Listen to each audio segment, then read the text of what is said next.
should allow parents to allow children to play violent video games. One, because it makes the kids happy to play games that they want to play. And it gives the kids a way to take out their anger and frustration in a way that is not physical or hurting anyone's feelings or anything. I did a survey with this class where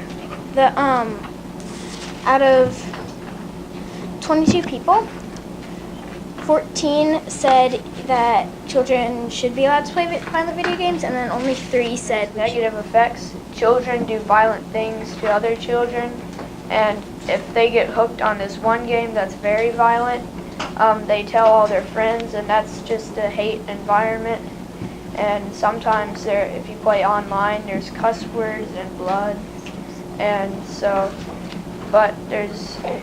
their brains are still forming, and they could go to jail, and the consoles are expensive, and they might not have that much money, but there are some games that are good, and I'm going to read them now. And I found that studies show that 14% of kids who play violent video games pick up violent tendencies, or they have bad reputations in school because they're repeating actions from those violent video games. 6%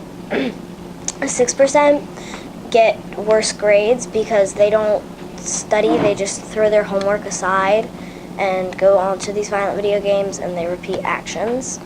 And then the other 80% have more depressed or hard lives for themselves.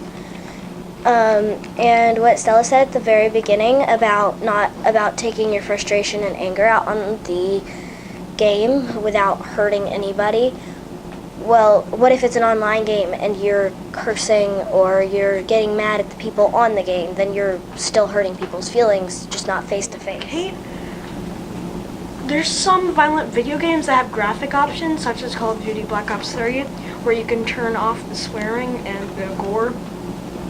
And so it really actually depends on the kid and where their brain is at. So, as my colleague here said, playing violent video games makes kids very happy, because that's like a lot of them are coming out lately. It prepares children for the future, because it isn't all unicorns and rainbows. Like, parents can't hide that forever. As she said, it lets them take their anger out with physical violence, and as Kate said, it will hurt people's feelings. And most of the people playing violent video games are experienced and used to that. So, yeah, you just have to get used to it. And she said also, playing violent video games gives you years of practice and trains your reflexes so you could join the armed forces or any other type of government job. And